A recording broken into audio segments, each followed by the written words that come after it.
Hello बच्चों।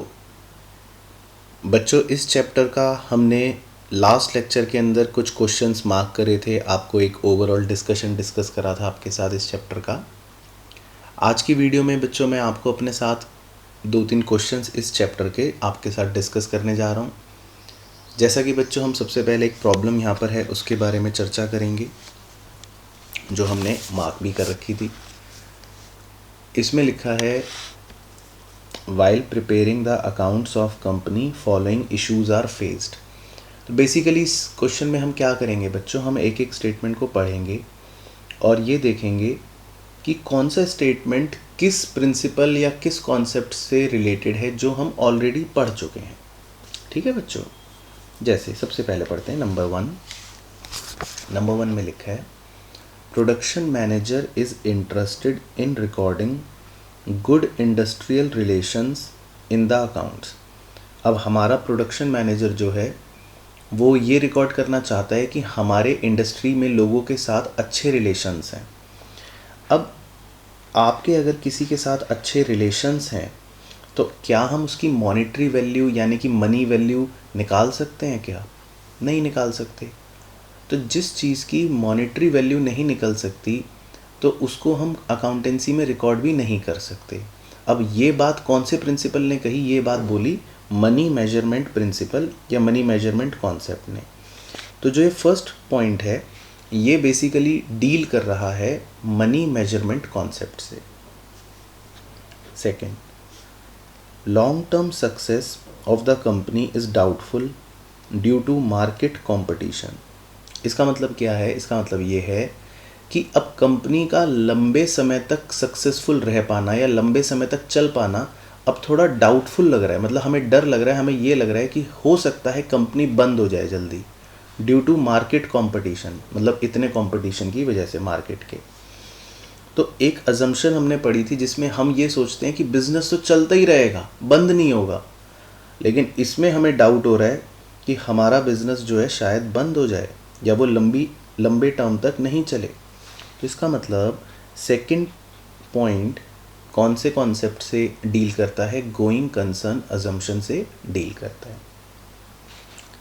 इसके बाद third, although cells have not yet taken place, few reliable customers of the company have placed large orders from which huge profit is expected.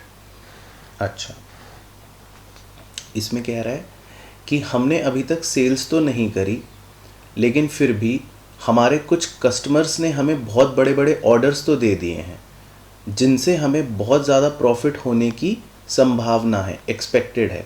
ठीक है बच्चों, तो मतलब ये कि अभी हम सिर्फ ये सोच रहे हैं कि हमारे कस्टमर्स हमें ऑर्डर दे चुके हैं और हमारी सेल हो जाएगी, हम सामान बेच देंगे। अभी although cells have not yet taken place, लेकिन अभी तक हमने गुड्स को बेचा नहीं है, हम सिर्फ एक्सपेक्ट कर रहे हैं कि बेचकर हमें बहुत ज़्यादा प्रॉफिट्स मिलेंगे।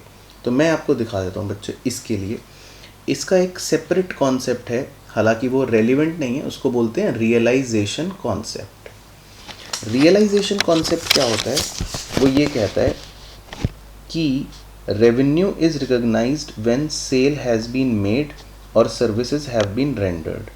ठीक है ना। तो जैसे आपने एक जो प्रिंसिपल पढ़ा था रेवेन्यू रिकॉग्निशन, उसी को दूसरी भाषा में रियलाइजेशन कॉन्सेप्ट भी बोल देते हैं। तो इसीलिए बुक में जब आप इसका आंसर देखोगे थर्ड पॉइंट का तो वो लिखेगा रियलाइजेशन कॉन्सेप्ट। होता ये रेवेन्यू रिकॉग्निशन ही है, यानी कि हम अपने रेवेन्यू को कब रिकॉर्ड करेंगे? जब हम एक्चुअल में सेल कर दें। अभी हमने एक्चुअल में सेल नहीं करी है, अभी तो जस्ट हम क्या सोच रहे हैं कि हाँ हमें ऑर्डर्स मिले हैं और हमें प्रॉफिट हो जाएगा। तो अभी हमें थर्ड पॉइंट को क्या मानना है कि ये एक रेवेन्यू रिकॉग्निशन से डील करने वाला पॉइंट है, जिसको बुक में उन्होंने रियलाइजेशन कॉन्सेप्ट के नाम से दे रखा है। Fourth, one of the share holders of the company has invested his savings in shares of another company.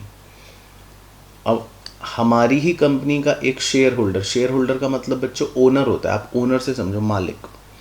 उसने अपनी सेविंग्स को कहाँ इन्वेस्ट कर दिया? किसी दूसरे कंपनी के शेयर में इन्वेस्ट कर दिया। तो हमारी कंपनी का मालिक अपनी पूंजी किसी और कंपनी में इन्वेस्ट करता है, ठीक है ना। तो हमने एक कॉन्सेप्ट पढ़ रखा है बिजनेस एंटिटी कॉन्सेप्ट, जो ये सिखाता है कि कंपनी एक अलग चीज़ होती है और ओनर एक अलग चीज़ होता है। तो अगर ओनर अपनी सेविंग मतलब अपने पर्सनल सेविंग को कहीं और लगाता है तो उससे हमारी कंपनी का कोई वास्ता नहीं है। तो अगर ओनर अपना पैसा कहीं और भी लगाता है तो ओनर अलग है और जो कंपनी है वो अलग है। तो ये जो पॉइंट है ये डील करता है बिजनेस एंटिटी कॉन्सेप्ट से। उसके बाद फिफ्थ है eight the end of accounting period factory rent of the company is outstanding for ₹10,000। जब हमारा एक साल ख़त्म हो गया, अकाउंटिंग पीरियड ख़त्म हो गया, तो अभी भी हमने एक महीने का रेंट होगा या जो भी फैक्ट्री रेंट होगा इज़ आउटस्टैंडिंग फॉर 10,000। आउटस्टैंडिंग मतलब हमने अभी तक ना उसको पे नहीं करा है, करना तो चाहिए था बट हमने अभी तक उसको पे नहीं करा है। तो बच्चों कभी भी ये जो आउटस्टैंडिंग एक्सपेंसेस या इससे इस प्रकार के अगर कोई एक्सपेंसेस दे रखे होते हैं जिसको एडजस्टमेंट्स बोलते हैं हम, कि कंपनी को पे तो करना चाहिए था पर अभी तक एक्चुअल में पे नहीं करा, मतलब पैसे हमने एक्चुअल में तो दिए नहीं है बट फिर भी हम इसको रिकॉर्ड करते हैं। तो इस कॉन्सेप्ट को बोलते हैं एक्रूअल अजम्पशन। हमने एक्रूअल क्या सीखा था? एक्रूअल में हमने ये सीखा था कि चाहे आपने एक्चुअल में पैसे दिए हों या ना दिए हों, बट अगर कोई चीज़ बिजनेस से रिलेटेड है तो हम उसको रिकॉर्ड करेंगे। तो आपने चाहे रेंट अभी तक पे ना कराओ, अभी आपका ये रेंट आउटस्टैंडिंग है बट है तो रेंट देना तो पड़ेगा। तो इस कॉन्सेप्ट को एक्रूअल कॉन्सेप्ट बोलते हैं। इसके बाद 6 point at present market price of fixed assets of company is very high. अभी हमारे फिक्स्ड एसेट्स की मार्केट प्राइस बहुत ज़्यादा है as compare to book value and directors are interested to show the fixed assets in the accounts at their current market price. अब directors चाहते हैं कि वो फिक्स्ड एसेट्स की वैल्यू को मार्केट प्राइस पर शो करें, तो गलत है। हमने एक कॉन्सेप्ट सीखा है हिस्टोरिकल कॉस्ट कॉन्सेप्ट, जो ये कहता है कि फिक्स्ड एसेट्स की वैल्यू को हमेशा कॉस्ट वैल्यू पर ही शो करना है, यानी कि जितने रुपए का आपने खरीदा उतने पर शो करना है, मार्केट प्राइस को हमेशा इग्नोर करना है। तो डायरेक्टर्स अगर ऐसा सोच रहे हैं तो गलत सोच रहे हैं। तो इस पॉइंट में जो डील कर रहा है वो कर रहा है हिस्टोरिकल कॉस्ट कॉन्सेप्ट। इसके बाद next 7th during the year company purchased pencils of ₹50। Company ने सिर्फ 50 रुपये की पेंसिलें खरीदी। These had all been issued from stock. ये हमने अपने स्टॉक मतलब माल में से ही निकाल के दी। And were still in use at the end of the year, जो अभी भी इस्तेमाल हो रही हैं, ठीक है।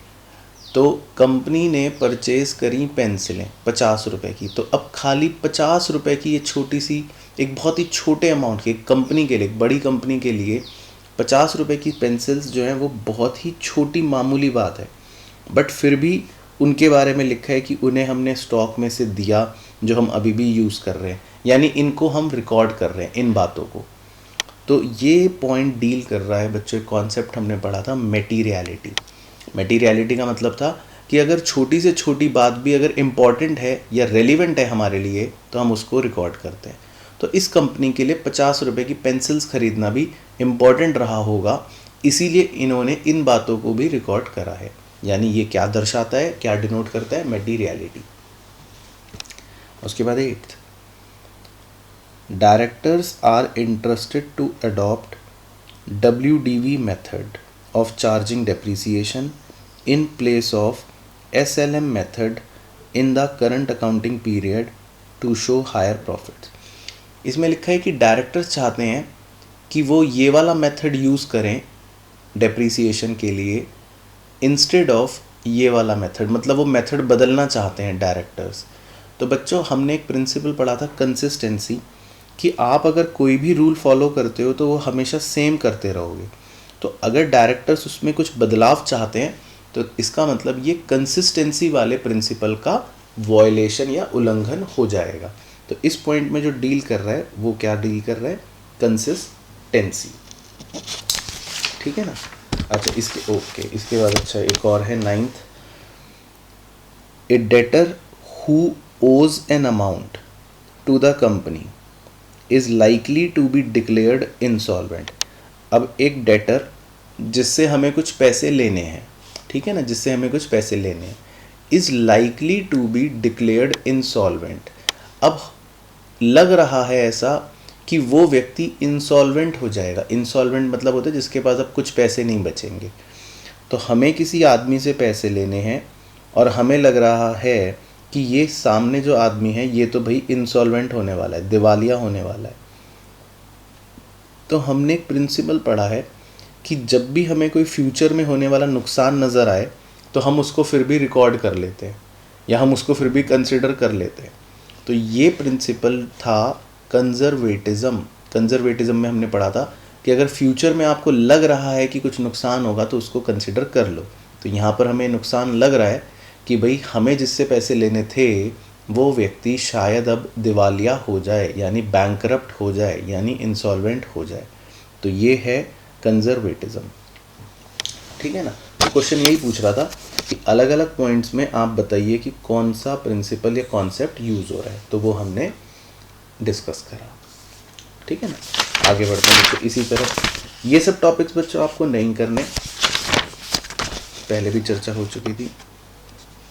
अच्छा, हॉट्स क्वेश्चंस मैंने आपको कहा था कि ये इंपॉर्टेंट होते हैं, तो इसमें कुछ इंपॉर्टेंट वाले मैं आपके साथ डिस्कस कर लेता हूँ।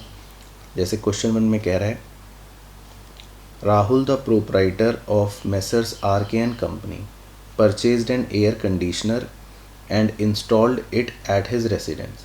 तो राहुल ने क्या करा, एक एयर कंडीशन खरीद के अपने घर पे लगवाया। The payment was made by issuing a cheque from the account of messrs RK and company. लेकिन उसने पेमेंट उसकी करी अपने आरके एंड कंपनी वाले अकाउंट से, यानी अपने बिजनेस के अकाउंट से। The accountant debited the drawings account with the amount whereas Rahul is one of the view that it should be debited to the fixed assets. ठीक है, इसका मतलब है कि कंपनी के अकाउंटेंट ने कहा कि साहब ये आपकी ना ड्राइंग्स है क्योंकि आप पर्सनल एक्सपेंस कर रहे हो, जबकि राहुल ने ये कहा कि नहीं नहीं ये तो एक फिक्स्ड एसेट है, मैंने एयर कंडीशन खरीदा। In your view who is correct, तो कौन सही है। तो देखो बच्चों, अगर राहुल ने अपने घर के लिए एयर कंडीशनर खरीदा है, लिखा है ना इंस्टॉल्ड एट हिज रेसिडेंस, तो ये तो डेफिनेटली ड्राइंग्स है ना, ये कोई बिजनेस का एसेट नहीं है, तो उसके पर्सनल एक्सपेंसेस हैं। तो इसीलिए जो अकाउंटेंट ने कहा वो करेक्ट कहा, ये यहाँ पे लिखा है कि अकाउंटेंट जो है वो सही है। बात क्लियर हो गई ना, क्योंकि एसी उसने अपने घर पे लगाया तो वो उसकी ड्राइंग्स मानी जाएगी, उसका पर्सनल यूज़ माना जाएगा, ठीक है। उसके बाद एक क्वेश्चन हम करते हैं third. Production at a factory had to stop for a week due to labour strike. Labour strike की वजह से फैक्ट्री में प्रोडक्शन रोकना पड़ा।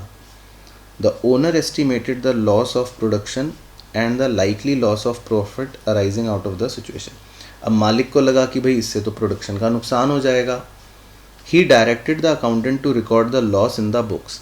अब उसने कहा अपने मुंशी को, अकाउंटेंट को, कि भाई सुनो, ये जो नुकसान हो सकता है, मुझे लग रहा है लाइकली लॉस, इसको बुक्स में रिकॉर्ड कर लो, क्योंकि लेबर स्ट्राइक हो गई है, मज़दूर काम पे नहीं जा रहे हैं, तो नुकसान हो रहा है प्रोडक्शन का, तो तुम इसको रिकॉर्ड कर लो। Is the owner correct in recording the likely loss, give reason. तो बच्चों देखो, लेबर की स्ट्राइक हुई, मज़दूरों की स्ट्राइक हुई। अब मज़दूरों की स्ट्राइक से कितना लॉस है वो हम मनी टर्म्स में नहीं निकाल सकते, है ना। भाई मज़दूर स्ट्राइक पर बैठे हैं, अब उससे क्या नुकसान हुआ ये तो अभी तो नहीं पता ना, कितने रुपए का नुकसान हुआ। तो जब तक हमें मनी टर्म्स नहीं पता तब तक हम कोई भी चीज़ रिकॉर्ड नहीं कर पाएंगे। तो इसीलिए ऐसा लॉस या मज़दूरों ने स्ट्राइक कर दी, इन बातों को हम अपनी बुक्स में रिकॉर्ड नहीं कर सकते। उसके बाद एक और करते हैं, ये डायरेक्ट क्वेश्चन हैं बच्चों। फिफ्थ करते हैं, the assets of standard sugar company were acquired by government on 1 April 2000 and the company received A compensation of ₹10 crore. इसका मतलब है बच्चों कि किसी कंपनी के एसेट्स, मतलब किसी कंपनी को ही समझ लो आप ब्रीफ में, गवर्नमेंट ने, सरकार ने एक्वायर कर लिया, खरीद लिया, और बदले में 10 करोड़ रुपए दिए। The company did not have any other business as on date of acquisition, company का और कोई बिजनेस है नहीं, and has also not ventured into any other business after the acquisition of assets, और बाद में भी कंपनी ने सोचा कि अब हम और कोई बिजनेस करेंगे नहीं. The company placed the amount so received in a fix deposit in bank. ठीक है, कंपनी को जो 10 करोड़ रुपए मिले, कंपनी ने वो बैंक में एक एफडी में डाल दिए, which is lying deposit with the bank as on date also, जो आज भी बैंक में ही पड़े हुए हैं एफडी की तरह. It has also filed a case in the court seeking higher compensation. अब कंपनी ने कोर्ट में ये केस करा है कि भाई 10 करोड़ रुपए जो हैं वो बहुत कम है और हमें तो ज़्यादा पैसे मिलने चाहिए थे, हमें तो ज़्यादा कॉम्पनसेशन मिलना चाहिए था. ये कोर्ट में उन्होंने केस कर दिया. Is the company A going concern. अब क्या आप कंपनी को गोइंग कंसर्न कहोगे? मतलब इसमें मुद्दा ये है, पॉइंट ये है कि कंपनी को मान लो आज से 10 साल पहले सरकार ने, हमारी भारत सरकार ने कंपनी को ख़रीद लिया और कंपनी को कहा ये लो जी आपके 10 करोड़ रुपए. कंपनी ने वो 10 करोड़ रुपए बैंक में जमा करवा दिए और वो 10 करोड़ रुपए आज भी, मतलब 1 साल 2 साल 5 साल 10 साल बाद भी आज भी वो पैसे बैंक में ही हैं. 10 करोड़ रुपए एफडी में है ना, एफडी तो ऐसी ही होती है, बैंक में पैसा डाल दिया वो पड़ा रहेगा. तो क्वेश्चन ये पूछ रहा है, और कोर्ट में, अब कंपनी ने कोर्ट में केस कर रखा है कि हमें और पैसे चाहिए, मोर मनी, मोर कॉम्पनसेशन. तो क्वेश्चन ये पूछ रहा है, क्या ये कंपनी गोइंग कंसर्न है? गोइंग कंसर्न हम किसे कहते थे कि भाई जो चलती रहे है ना, और बंद ना हो, ये पूछ रहा है. तो बच्चों अच्छा क्वेश्चन बनाया है सवाल में, लेकिन इसका आंसर है नो. कंपनी जो है वो गोइंग कंसर्न नहीं है. क्यों? क्योंकि ये कोई बिजनेस थोड़ी ना कर रही है, इसने तो अपने आप को बेच दिया और बस पैसे लिए और बैंक में जमा कर दिए. तो कंपनी जो है वो कोई भी बिजनेस नहीं कर रही. देखो लिखा has not commenced any business, तो इसको हम गोइंग कंसर्न नहीं बोलेंगे क्योंकि ये तो बिजनेस ही नहीं है ना, ये तो कंसर्न ही नहीं है. तो गोइंग कंसर्न कॉन्सेप्ट तो इन पर लगेगा ही नहीं, बस ये कह रहा है. इसके बाद एक और देखते हैं बच्चों, question number 7. An infrastructure company building highways has a contract to construct road of 25 kilometre. एक इंफ्रास्ट्रक्चर कंपनी को हाईवे बनाने का कॉन्ट्रैक्ट मिला, बहुत लंबा हाईवे 25 किलोमीटर का. The project is likely to be completed in 4 year. Company को ये 4 साल में प्रोजेक्ट ख़त्म कर लेगी, कंपनी को लग रहा है. It has approached A bank seeking finance. तो ये कंपनी बैंक के पास गई कुछ लोन वोन लेने के लिए. The bank has requested them to prepare a projected yearly accounts, whereas the company has argued that since the project shall be completed in 4 years, projected accounts should be prepared for the end of the project. अच्छा, तो bank ने कहा कि भाई आप अपने projected accounts दिखाओ. Projected मतलब एस्टिमेटेड, कि क्या आप करना चाहते हो. लेकिन कंपनी कह रही है कि भाई हमें तो 4 ही साल का प्रोजेक्ट मिला है, बस फिक्स प्रोजेक्ट है, तो हम प्रोजेक्टेड अकाउंट्स तो नहीं प्रिपेयर कर सकते, हम तो जब ख़त्म हो जाएगा पीरियड उसके बाद ही बताएंगे, प्रोजेक्ट के बाद. Is the company correct in its view? Give reason. तो देखो हमने एक बहुत ही प्यारा कॉन्सेप्ट पढ़ा था, पीरियोडिसिटी, कि सपोज आप आज बिजनेस शुरू करते हो और यहाँ पर बिजनेस ख़त्म करते हो 4 साल बाद. इस क्वेश्चन का एग्जांपल लेते हैं ना, 4 साल बाद आज बिजनेस शुरू करा और 4 साल बाद बिजनेस ख़त्म करा. तो क्या आप अपनी किताबें मतलब कि जैसे हमने पढ़ा था ना कि कितना प्रॉफिट हुआ, कितना लॉस हुआ, क्या हम वो पूरे 4 साल बाद ही बनाएंगे? तो हमने एक पीरियोडिसिटी कॉन्सेप्ट पढ़ रखा है बच्चों, जिसमें हम कहते हैं कि बिज़नेस की लाइफ को छोटे छोटे टुकड़ों में डिवाइड कर देना चाहिए, और जनरली वो टुकड़ा 1 साल का होता है ना.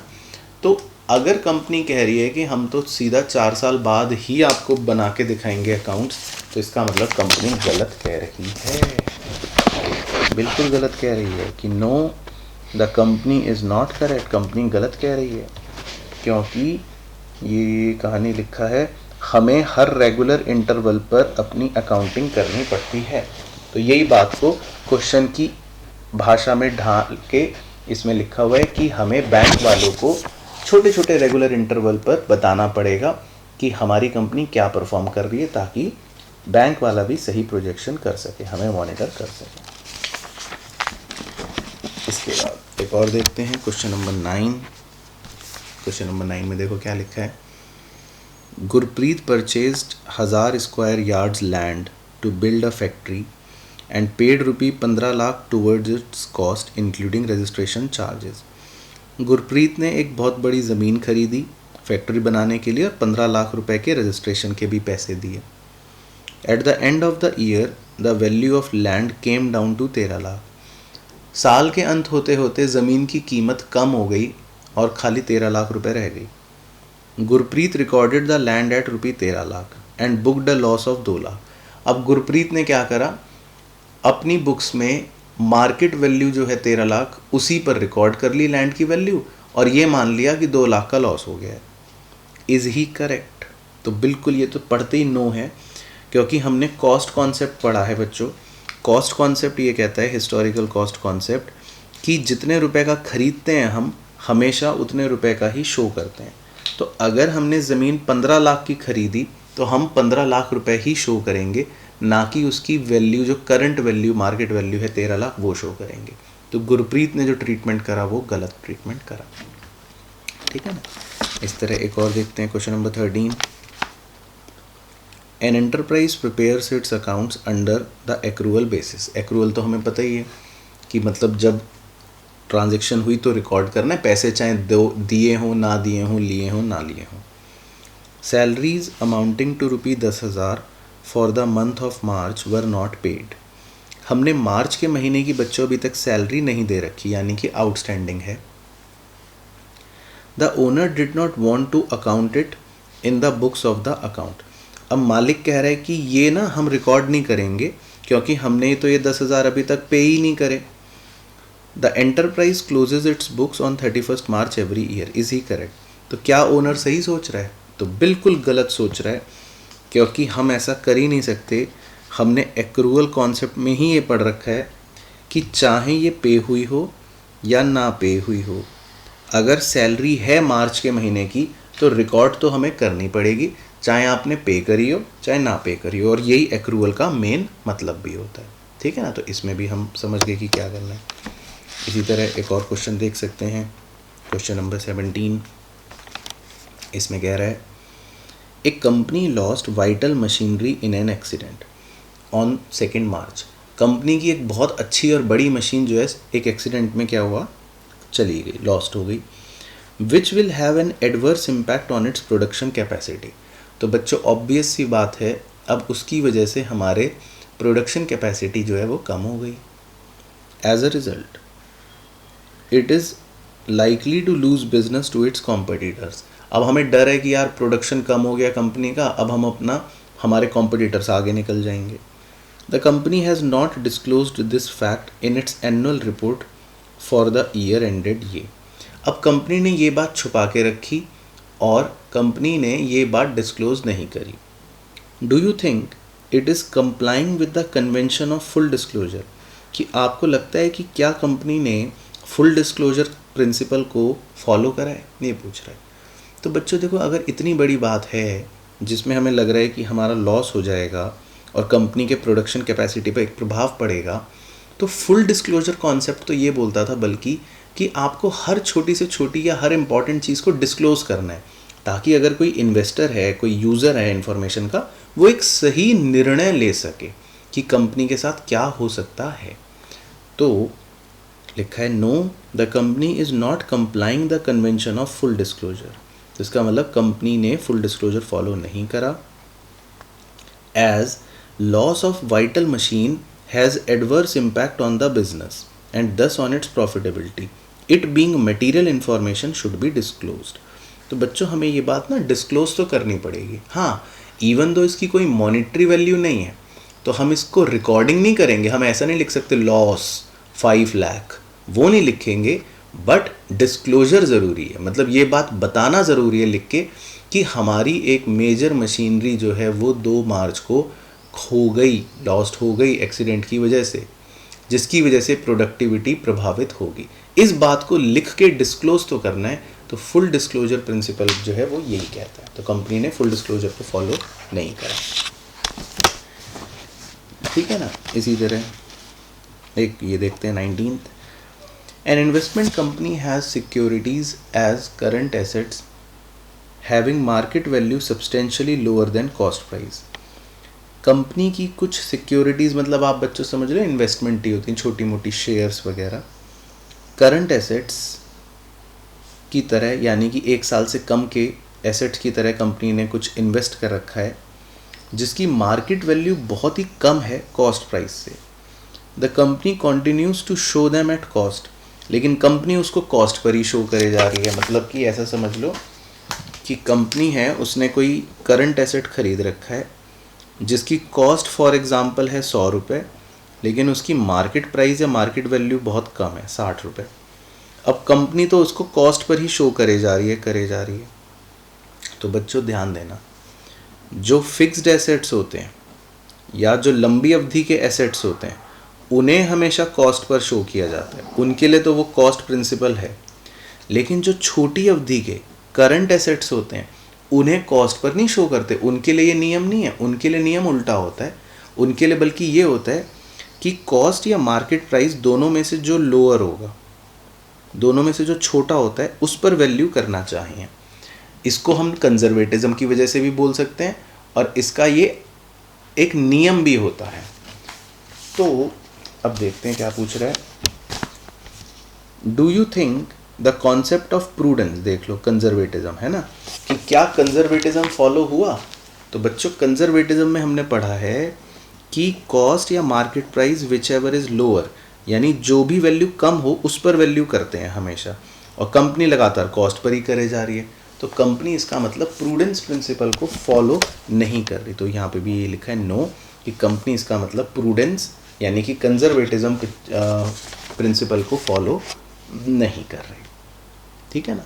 तो मुझे ये क्वेश्चन डिस्कस करना था बच्चों आपके साथ। देखो मैंने हॉट्स का ये क्वेश्चन पूरा डिस्कस करा। अब MCQ आपको अपने आप करने, और ये वाला क्वेश्चन भी आपको बच्चों अपने आप करना है। अब आपको ये बड़ा आसान लगेगा, है ना। एक एक स्टेटमेंट पढ़ के आपको बस प्रिंसिपल पहचानना है ना। जैसे मान लो ये लिखा है कि business for which financial statements are prepared is separate and distinct from the owner. तो बिजनेस जो है वो अपने ओनर से अलग होता है। तो कौन सा प्रिंसिपल होगा, फटाफट सोचो।